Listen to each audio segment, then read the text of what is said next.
l'éternel. Oh, l'offrande est plus supérieure. L'offrande est plus supérieure que tes problèmes. L'offrande est plus supérieure que ce que tu vis. L'offrande peut te libérer. Alors il donne à l'éternel son offrande. C'est que le matin, nous avons parlé sur la puissance de l'offrande. Et c'est pareil que nous allons commencer. Alors, les messages choisis maintenant pour cet après-midi, pour ce matin du jour, c'est maintenant la puissance, toujours la puissance de l'offrande. Comme nous avons fait les matins, nous reprenons le même exercice qui va nous aider avec certaines définitions basées sur la puissance.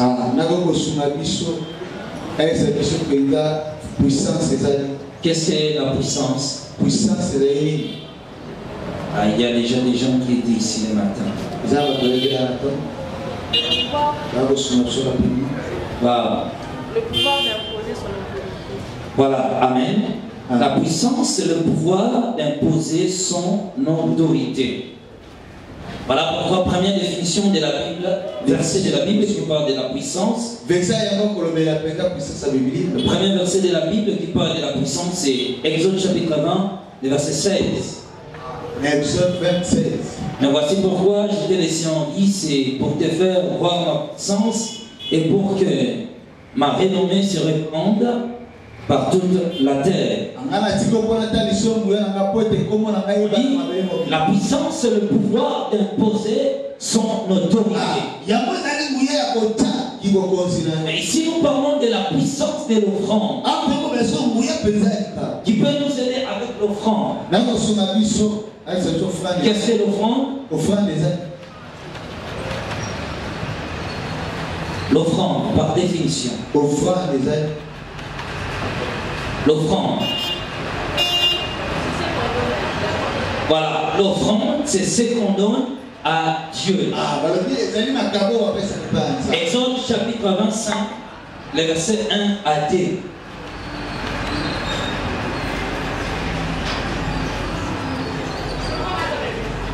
Voilà, la Bible dit ceci. L'Éternel parla à Moïse en ces termes. Invitez les Israélites à me faire des offrandes prélevées sur leurs biens. Vous accepterez de tout homme qui lui donnera de bon cœur l'offrande qu'il me fera.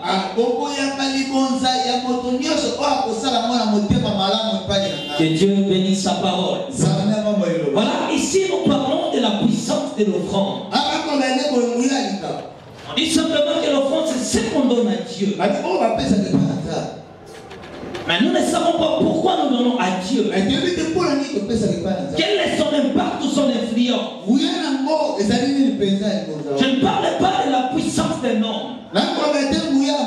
Comme j'avais parlé le matin, pour parler des gens qui exercent l'autorité sur la terre. Vous voyez, c'est comme un pasteur de l'église. Il a l'onction supérieure.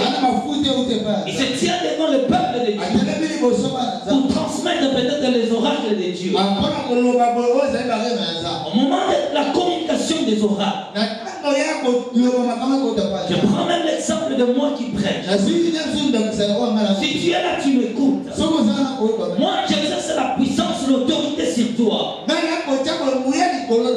En vertu de l'autorité qui m'est conférée. Tout ce que je dis, les ciels l'attestent. Et Dieu confirme la parole de ses serviteurs. Le pasteur a maintenant l'autorité sur ses fidèles. Il impose sa loi sur ses fidèles. Voyez, la sœur qui est à côté, elle peut te dire de faire ceci, tu peux refuser. Mais lorsque ton pasteur dit de faire quelque chose, tu te soumets. Pourquoi? C'est à cause de l'autorité qui lui est conférée. Et ses paroles sont des ordres. Tout ce qu'il dit, tu te soumets. Il exerce l'influence sur toi. Ça peut être ma mère. Ça peut être aussi ta mère. Ou aussi ton père. Les membres de ma famille peuvent être ici. Mais lorsqu'on se On a maintenant l'autorité supérieure. Tout ce que nous disons crée quelque chose en l'homme. C'est ça aussi l'autorité. C'est ça aussi l'autorité du Père avec ses enfants. Quand ton Père dit quelque chose, quand ta mère dit quelque chose, ces paroles exercent l'autorité sur ton âme. Et là tu te soumets. C'est ça la puissance. C'est ça plutôt l'autorité. Mais puisque la puissance, c'est le pouvoir d'exercer son autorité. Tu marches pendant la nuit. Tu rencontres des coulons. Ils étaient au nombre de 5. Ils veulent t'agresser. Mais toi aussi tu te défends. Au moment où toi tu le frappes sérieusement, ces coulons prennent la fuite. Je ne te dis pas de donner à Dieu. Mais je te parle de l'impact que fait l'offrande. De l'influence et de l'autorité que l'offrande exerce sur la personne. Et voilà ce qui va se passer. L'offrande là qu'on donne à Dieu. Je prends le même exemple que jamais donné le matin. Vous voyez un homme né dans une famille pauvre. Il n'a pas d'argent. Il a étudié. Il a beau chercher du travail sans trouver le travail. Il a fourni des efforts sans trouver le travail. Un jour, il va aller consulter un féticheur. Il parle avec un féticheur. Le féticheur lui regarde. Il dit, tu as besoin de quoi? Tu as besoin de l'argent. Tu as besoin de maison. Tu as besoin de véhicules. Tu as besoin de la richesse. C'est possible. Vous voyez, malgré que ce marabout est fort, ce magicien est puissant. Il te dit c'est possible que si tu arrives à sacrifier ta mère ou ton père, si tu arrives à sacrifier ta mère, ou tu arrives à sacrifier ton père, ou à sacrifier tes enfants, ce que tu cherches là sera possible. Là, il ne te donne pas encore de l'argent. La personne va accepter. Il accepte le contrat. Il donne le sang de son père. Il sacrifie sa mère. Il sacrifie ses progénitures. Il le donne au sacrifice. Et dès que la personne là tue ces gens-là, il tue le père, tue la mère, il tue le membre de ta famille, directement, l'homme quitte l'état de la pauvreté. Il devient riche. Où la personne a trouvé la richesse à travers du sang qui est coulé. La personne qui était donnée comme offrande, il ira maintenant dans le monde spirituel, fournit des efforts que cet homme de lui-même n'a pas pu faire. Amen. Amen. Amen. Vous voyez, depuis qu'il a tué son père, depuis qu'il a tué sa mère, depuis qu'il a sacrifié ses progénitures, il a maintenant beaucoup d'argent dans la vie. À cause du sacrifice qui a été donné. Et ce sacrifice-là va chercher pour lui de la richesse. Si c'est de l'argent, le sacrifice tué ira dans le monde spirituel, va chercher de l'argent pour lui. Je dis à l'église, papa prie pour moi, papa qu'elle n'a pas. Tu vois, parce que la force n'est pas le physique. La force est spirituelle. Alors maintenant la personne était sacrifiée. Il devient l'offrande pour la personne. Parce que dans le monde spirituel, il doit avoir quelque chose qui parle pour toi. Il doit y avoir quelque chose. Je vais te donner ce témoignage. Un jour je priais pour un enfant sorcier. Quand je priais pour cet enfant est passé par la conversion. Et au moment de la confession, l'enfant va me dire la chose. Il me dit chaque fois, la nuit je devais sortir. Je devais aller détruire le travail de mon père. Et lorsqu'on était toujours dans nos conférences, on me donnait toujours l'ordre d'aller détruire le travail de mon père. Mais quand j'arrive au lieu du travail, je ne trouvais pas le travail de mon père. Mais voici ce que j'ai trouvé. J'ai trouvé des micros dans le bureau de mon papa. Alors que moi j'ai cherché des documents. Et si je voulais entrer dans son bureau, c'était plus le bureau. Mais c'était plutôt des documents qui étaient là. Plutôt des micros qui étaient là. Alors un jour je suis rentré. Ils m'ont calé là-bas. Notre maître m'a dit ceci. Pourquoi tu échoues toujours? Depuis que je t'envoie, si aujourd'hui tu n'arrives pas à détruire le travail de Dieu, on va te tuer à coup sûr. L'enfant dit ceci. Il me dit, pasteur, je dis à notre chef que je n'arrive pas. Dès que j'arrive là-bas, je trouve juste des micros. Je ne trouve que des micros. Je ne trouve pas son travail.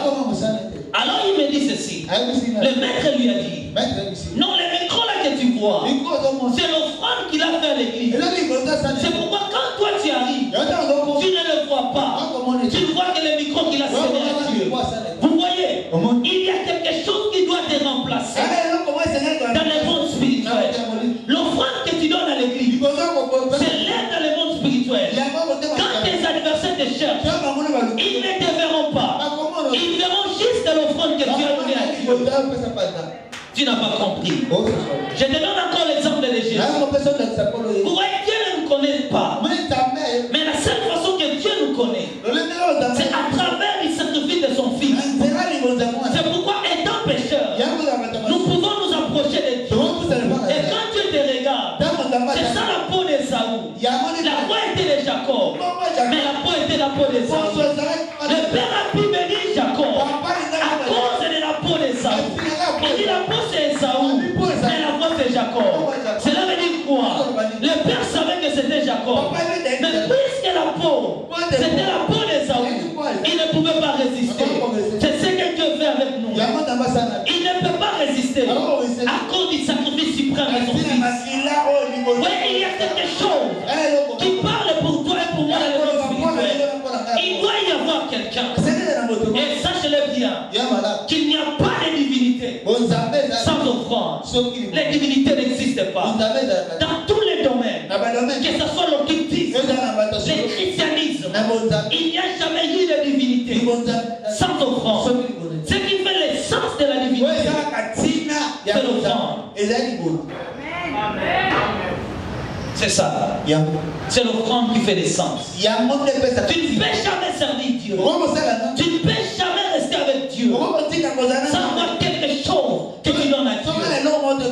Et tu as aussi témoin de l'enfer et du paradis. Je te dis ceci. Qu'au temps de la fin, l'église qui ira au ciel, c'est l'église fondée par la sanctification, intérieure et extérieure. Et l'église fondée par des offrandes. Parce que c'est l'offrande fait l'essence de la divinité. Ce n'est pas en vain que tu donnes à Dieu. L'acte là que tu poses crée l'influence dans le monde spirituel. Quand toi tu dors chez toi, l'offrande se réveille pour combattre à ta place. C'est ça le domaine de Dieu. C'est ça le monde de Dieu. Vous ne pouvez jamais servir Dieu. Un Dieu qu'on sert sans offrir, ce n'est pas un Dieu. Quand il y a Dieu, il y a l'offrande. Et Dieu a toujours marché. Depuis le début de l'histoire, jusqu'aujourd'hui, Dieu n'a marché qu'avec les hommes au moyen de l'offrande. Vous savez où? La Bible nous dit ceci. Dieu parlait avec Adam dans les jardins d'Éden. Mais pour parler avec Caïn et Abel, c'était à travers de l'offrande.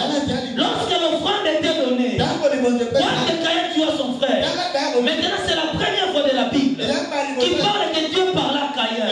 L'offrande parle mieux. L'offrande crie pour l'homme et attire la faveur céleste. Et voici maintenant les sortes des offrandes. Il y a plus ou moins 27 sortes des offrandes. Et le matin nous avons parlé sur l'offrande de la résurrection. Mais maintenant cet après-midi, je parle maintenant de l'offrande de la possession. Amen. Amen. Qui peut définir la possession?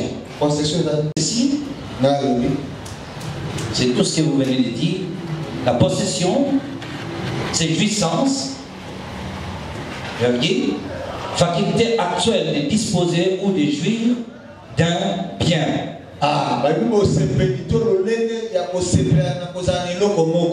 Voilà, amen. Alors nous lisons un verset de la Bible qui parle de la possession.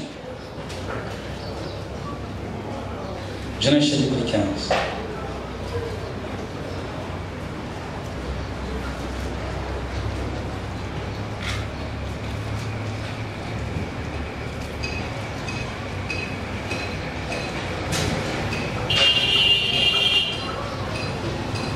Genèse chapitre 15, le verset 7. Il lui dit, je suis l'Éternel qui t'a fait sortir des pays d'Our en Chaldée. Pour te donner ce pays en possession. Voilà maintenant l'offrande de la possession. Dans les 27 sortes de l'offrande, il y a ce qu'on appelle l'offrande de la possession. Dieu a rencontré Abraham. Abraham fut le père de la foi. Nous venons de lire ces versets. La Bible dit que Dieu dit à Abraham, je te donnerai ce pays en possession. Tu jouiras de ce pays. Ce pays t'appartiendra. Abraham a quitté la maison de son père par rapport à Genèse chapitre 12. Nous voyons que Dieu lui a dit de quitter la maison de son père, de quitter la maison de sa mère et d'aller dans le pays que l'Éternel lui montrait. Abraham a obéi à la voix de l'Éternel. Il a suivi la voix de la prophétie. Voyez qu'un homme instruit comme Abraham accepte de suivre la direction de l'Esprit, d'obéir à l'ordre de Dieu. Il n'avait pas de preuve pour défendre sa prophétie. Abraham quitta la maison de son père. Peut-être que ses amis lui ont posé la question, où vas-tu, Abraham? Il dit, je vais dans le pays de la promesse. Dans ce pays de la promesse. Où est ce pays-là? Il dit, là où habitent les châtelains. C'est le pays que l'Éternel me donne. Abraham a quitté la maison de son père, assumant la direction de l'Esprit. Chemin faisant, il rencontre des âmes. Il rencontre des gens. Il répétait les mêmes paroles. Jusqu'à ce qu'il est arrivé. Arrivé dans ce pays-là, il trouve qu'il y avait des gens. Il y avait des gens dans ce pays-là. Quand même les propriétaires étaient là. Abraham avec sa prophétie, il ne pouvait pas dire à ces gens-là que ce pays m'appartient. On dirait que tu es un fou. C'est comme un Rwandais qui quitte le roi, qui vient ici à Kinshasa, qui te dit que ce pays m'a été donné. Personne ne le croit. Alors Abraham, restant avec sa prophétie, ne savons pas comment cela va se réaliser. Nous savons même que lorsque Sarah est décédée, et qu'elle-même voulait enterrer Sarah, elle est allée même acheter le sépulcre pour montrer que dans le physique, Abraham n'a jamais possédé la chose. Dès son vivant, dans le monde réel, Abraham n'a jamais possédé la promesse. Je dirais plutôt posséder le pays. Il restait toujours comme un étranger. Mais il était là, ayant la promesse de Dieu en lui, mais sans voir son accomplissement. Il était toujours étranger. Peut-être un jour Abraham a pu discuter avec quelqu'un. Quelqu'un qui lui a incité. Tu es rwandais, tu es ougandais, tu es angolais, ainsi de suite. Abraham ayant la promesse que le pays m'appartient. Mais dans le physique, il n'a jamais possédé la promesse. C'est ça ce qui se passe. Voilà ce qui se passe dans le monde spirituel. Tout ce que Dieu te dit, tu le possèdes déjà. Mais le problème avec le monde spirituel, c'est empêcher la manifestation physique, la puissance de la chose. Quand Dieu te promet, quand tu vois quelque chose dans les rêves, c'est que Dieu t'a déjà donné la chose. Mais dans ces choses ici, il y a la part de l'homme et la part de Dieu. Abraham avait la promesse, comme toi et moi. Nous avons beaucoup de promesses. Peut-être on a prophétisé pour toi. Peut-être que Dieu t'a promis quelque chose depuis des années, que tu auras ceci, tu auras les mariages, tu auras l'argent, tu auras du travail, ainsi de suite. Quand même Dieu t'a promis la jouissance de quelque chose. Peut-être que c'est ça la source de ton espérance. Mais celle que tu continues à suivre Dieu, en attente de quelque chose. Mais tu vois souvent dans tes rêves, tu as une vie confortable. Mais pourquoi dans le physique, cela ne se manifeste pas? C'est comme moi. Je suis un piéton. Je vais vous choquer un peu. Bien aimé, je suis arrivé quelque part. Je prêchais la parole. Après avoir fini, le pasteur m'appelle pour me dire ceci. Tu sais, dans mon église, tellement que tous les gens sont véhiculés, puisque il y a comme un colo, mais sache que vous allez, moi, il faut le comment tu vois, c'est ça les gens. Avant ma personne dans une moto, tu n'as pas d'église. Alors que là-bas, tout le monde sont véhiculés. Moi, piéton, j'arrive. Alors, parce que nous, on est commis, nous, on a attaqué, tu m'as dit, n'hésitez pas à faire la moto, papa. N'a pas de taxi, la moto. Abi, yo, ça, on va nous encaboyer, on va dire, on va tout casser. Mais c'est pas c'est ba moto, moto. Vous voyez, je suis rentré à la maison. Quand je suis arrivé, chaque maison, je me demandais, et que le diable est arrivé pour me dire, tu vois, tu vas être véhicule.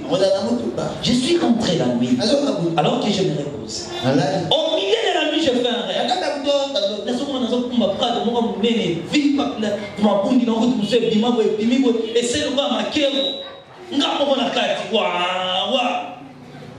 Quand je suis réveillé, j'ai dit non, assez avec cette prophétie, assez avec cette vision.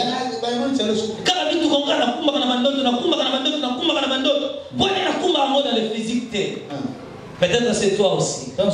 Tu es victime de ces choses. Tu as longtemps entendu. Dieu t'a promis. Dieu t'a dit quelque chose. Mais cela ne se réalise pas. Tu as traité beaucoup de prophètes des aventuriers. Tu as traité beaucoup de pasteurs des aventuriers. On a dit vraiment, avant qu'on ait comment nous sommes dans les gens qui n'ont pas pasteur. Pasteur a tenu le mot qu'on a vu qu'il est engagé. Mais pourquoi n'a pas salamité? Beaucoup de gens sont victimes de ces choses. Tu fais un bon rêve la nuit. Tu vois vraiment. Et tu as beaucoup vendu. Tu arrives ces jours-là. Tu ne vends pas. Qu'est-ce qui s'est passé? La promesse était spirituelle. Mais le problème c'était la jouissance. La jouissance physique. Je vais encore te choquer. Les diables ne s'opposent jamais à l'insi dit l'Éternel. Il laissera les pasteurs prophétiser pour toi. Ils laisseront les prophètes prophétiser pour toi. Les diables sont armés. Ils laisseront les hommes de Dieu parler des merveilles pour toi. Les diables s'opposent à la jouissance de la chose. Ils sont victimes de vision. Tu sais pourquoi? Un homme qui a longtemps entendu, un jour, à se décourager. Ce qu'il y a un pasteur, tellement qu'il y a beaucoup de prophètes, et Dieu me dit ceci, Dieu me dit cela. Alors, on a vu comment la même église des algos nous tombe ici. Avant, il y a prié à qui l'on a yoki, mais ce qui m'a commandé le kimi. D'ailleurs, on tellement soudé un cher d'exotica. Tant qu'on n'a pas eu Samarate, et comme Samarate, comme nous sommes au Monaca.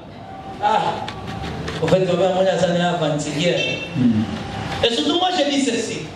Notre relation avec le fidèle, c'est la relation que nous avons fait ça. Mon collègue, nous n'avons pas les amis soutés. À tout le monde, nous avons dit, j'attends que vous camez là. Mon collègue, nous avons dit, Yesu. Nous avons dit, nous avons dit,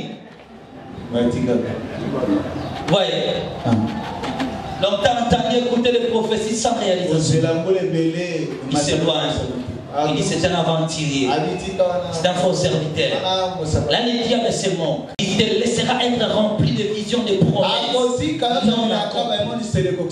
Il te laissera beaucoup d'espérances non réalisées. Et le diable s'oppose. Voilà ce qui va se passer. Lorsque la chose vient dans le monde des esprits, toute bénédiction vient d'abord du spirituel. Dieu te donne la chose.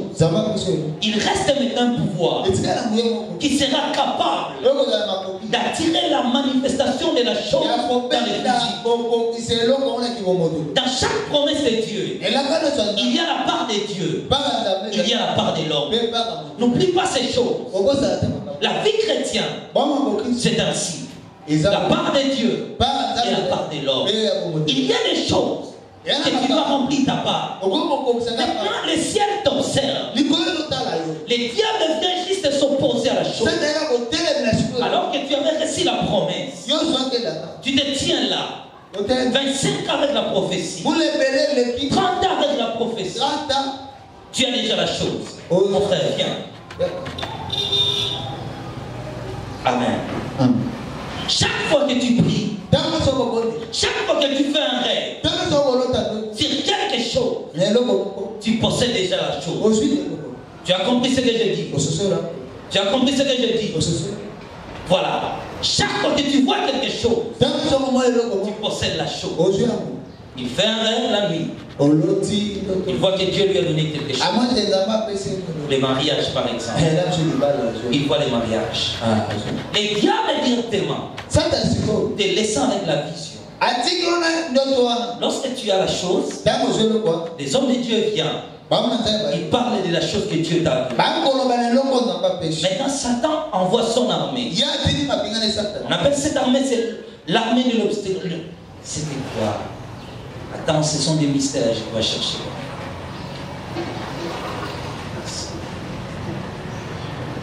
Lorsque nous sommes arrivés là-bas, c'était le royaume.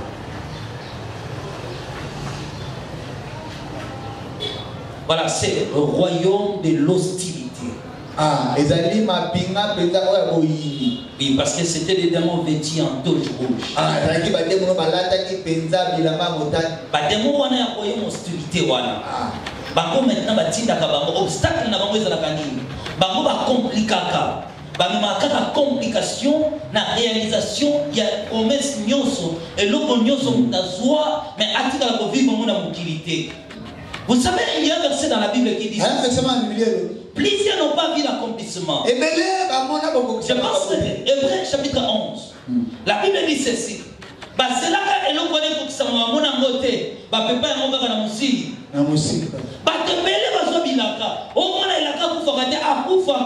Pas mon bilaka ne peut qui s'amate. Tu me diras que lorsque Sœur Marie est mort, est-ce que ma promesse ne se coquille s'amati? Le temps est arrivé. Après avoir fini sa mission, elle devait partir. Alors qu'est-ce qui se passe? Elle salit ses promesses. Et c'est ça le domaine aussi du diable. Lorsqu'il combat la vie d'une personne, l'armée de l'hostilité arrive. C'est tout un royaume dirigé par le prince des démons. Il vient juste s'opposer ici entre le monde spirituel et le monde matériel. Souvenez-vous de ce que je vous avais dit au début. Que tout ce que l'on peut posséder, il le possède d'abord spirituel. C'est le monde spirituel qui domine le monde matériel. Ces démons-là viennent s'hostiler. Ils se tiennent ici. Il te dit ceci. Ces promesses resteront spirituelles. Mais ils ne se manifesteront jamais physiquement. Toi maintenant tu seras victime de la patience. Après, tu vas critiquer les pasteurs, les hommes de Dieu, ainsi de suite.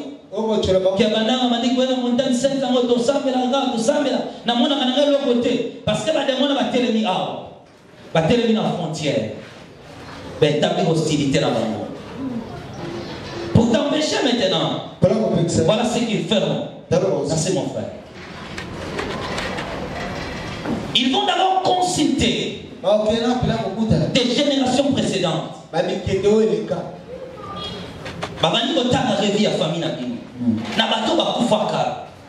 Il remarque dans ta famille.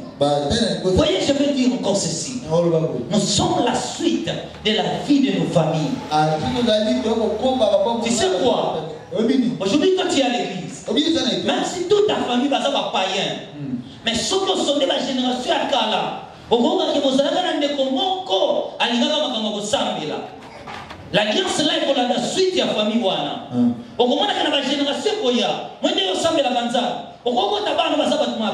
Mais après les générations, nous avons renouveler l'alliance.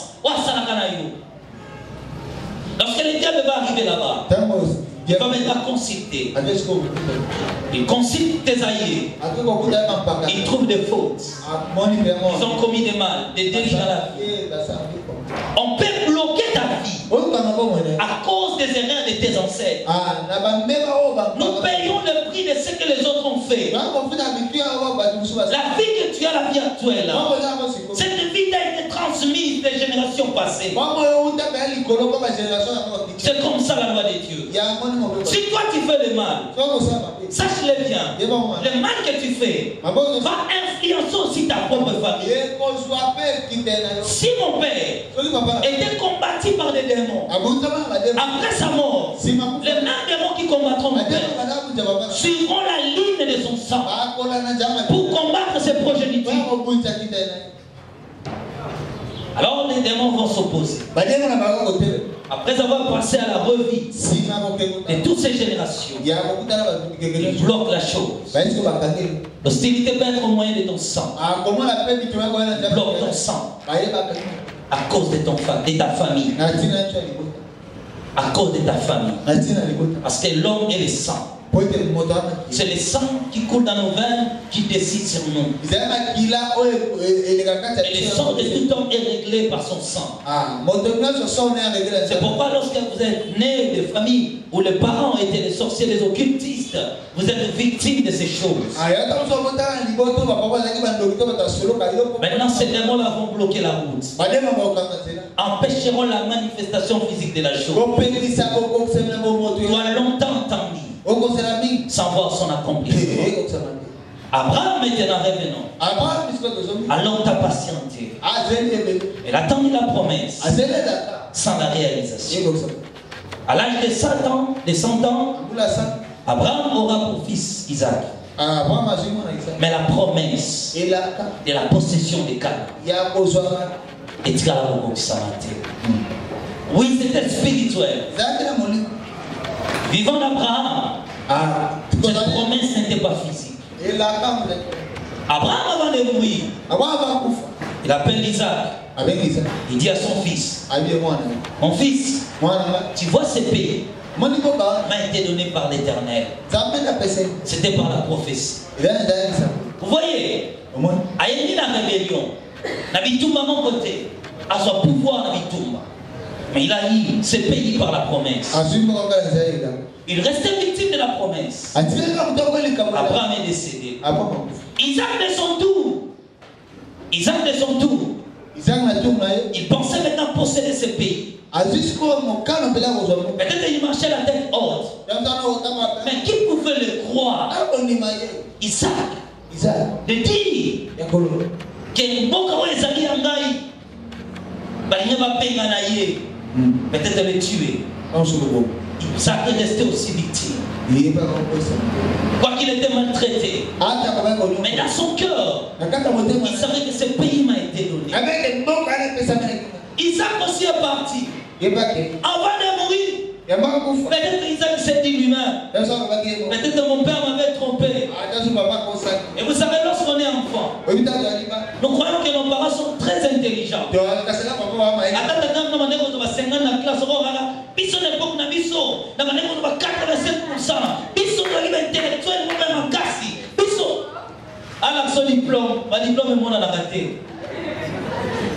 Tu vois, l'enfant croit à son père. Mais Isaac a longtemps attendu. Jusqu'aux cheveux blancs. Sans l'accomplissement. Isaac, avant de mourir, il s'est dit, peut-être que mon père s'est trompé. Bon, moi aussi je me suis laissé tromper. Mais je dirais quand même aussi à mes enfants. Jacob aussi a reçu cette promesse que ce pays nous appartient. Les générations vont passer. Nous connaissons l'histoire de Joseph. Arrivé à l'Égypte, Dieu qui n'a pas accompli la prophétie. C'est-à-dire dans le physique. À côté de hôtel, mon corps. Namo Ebal. À confie holocauste pour l'engaille. Regarde ce qui va se passer. Les chemins passés de Josué. Arrivé dans ce pays-là.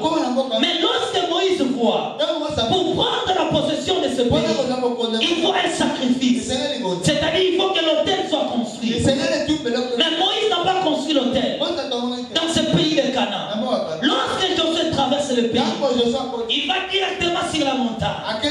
Il construit l'holocauste à l'Éternel. Et qu'est-ce qui va se passer? Là où il y a l'offrande, il y a la divinité.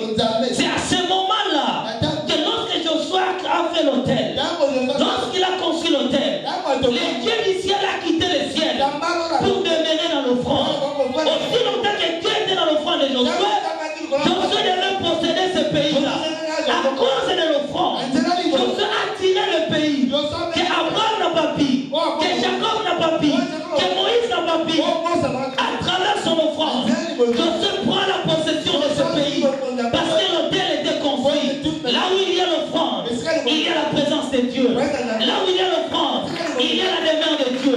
Ce jour-là, les dieux du ciel est venu habiter dans le pays de Canaan. Josué n'a pas échoué. Il a eu la possession de ce pays. Pour te dire quoi? Je te donne le verset.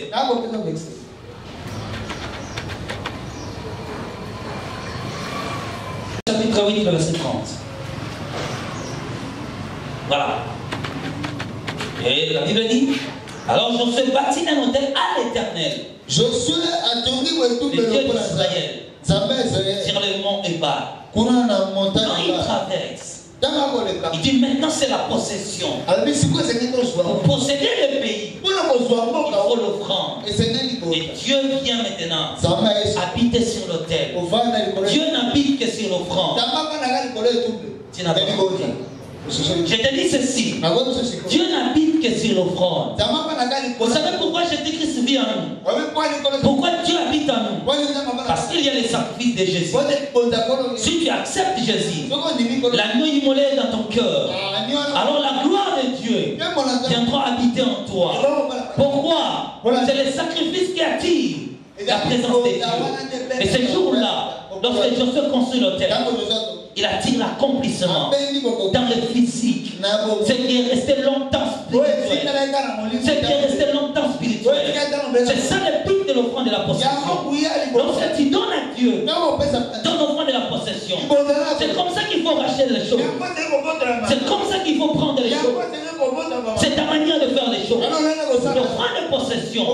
Tu regardes aujourd'hui que je suis marié, mais je ne suis pas du droit des enfants. Qui sait que la vie chrétienne fait des devoirs et des droits? Qui sait? Nous sommes souvent dans les devoirs. Mais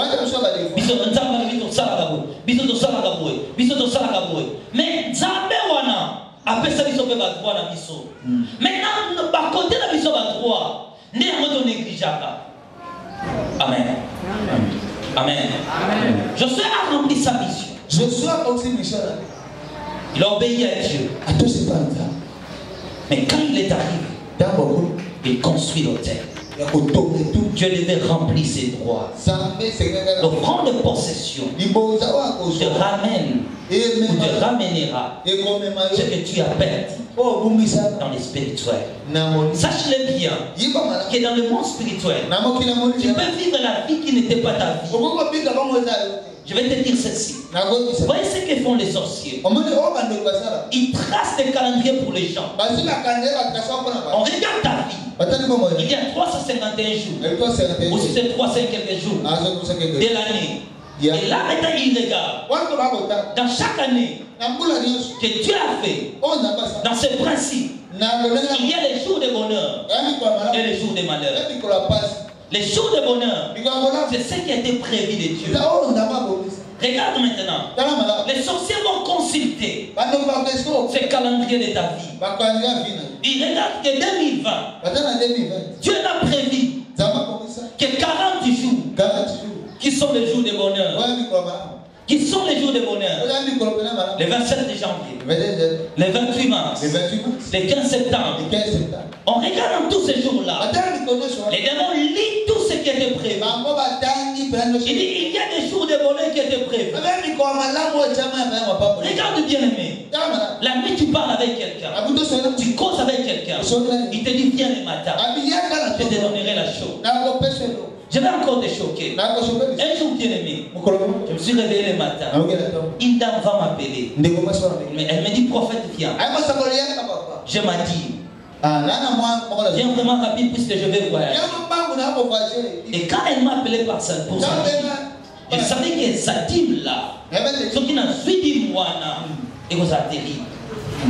Bon, nous avons dit que ça va dire que tu es bagas. Ah, ce que y a, ah, pizza. Ah, peut-être qu'on a suivi moi, c'est que nous foutons moins d'argent, nous avons ça à alors ces jours-là, je devais payer la maison. Bien aimé, elle m'appelle. Je savais que Tinaïe, nous avons foutu un d'argent, nous avons ça vraiment comme sous. Et ça qui veut vous qu'on fait un foutu un d'argent. Bien aimé, je sors de chez moi. Je pars. Elle m'appelle encore. Prophète, tu es où? Je dis, je viens. Je suis sorti. Je prends la moto. Tant que tu m'as dit que tu as moto, nous sommes arrivés quelque part. Le quoi matin, il fallait donc côté là-bas. On a dit non. Tinel, nous avons tout traversé Tinel. Tu suis la Tinel, tu continues. Je suis arrivé. Elle m'avait appelé. Mais quand je suis arrivé, je le vois l'air triste. Oh ma fille, comment tu vas?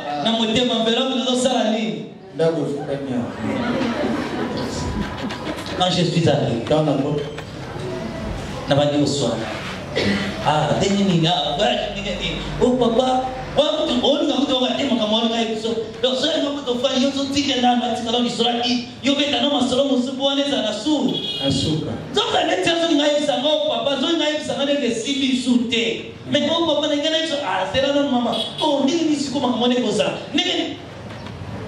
bien aimé à la fin.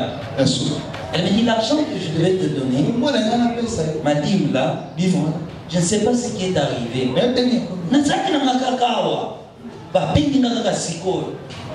y a une salitrice. Il y a une enveloppe à moi. Je dis bon, gloire à Dieu. Que Dieu soit loué. J'ai prié pour elle. J'ai rentré.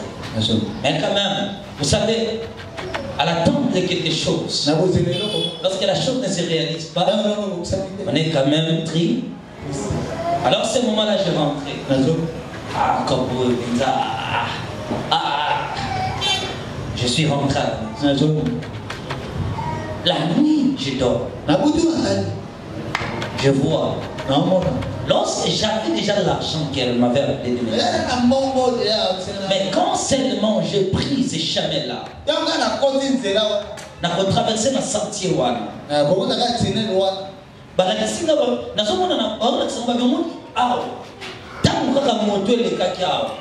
place où bazar qui réunion na butu baloka ki a balobike batunyo so lelo bakoleka na nzela oyo journal le bakopangwa mate yango yo tango moto lekaki awa moto wana azalaki ne na mbongo mais lokola kaka moto ne lekaki likolo mabele oyo yango esika ya azalaki directement bakréer problème mbongo wana esala nini po parce que malobelo banaki wapi na mabele oyo bien aimé. J'ai dit bon, je ne vais pas même prier pour ça, c'est déjà fini. Bon. Mais j'étais déçu. Mais qu'est-ce que Dieu voulait m'enseigner? Il voulait juste m'enseigner que le diable peut détruire le calendrier du bonheur. Faites attention et surtout les jeunes.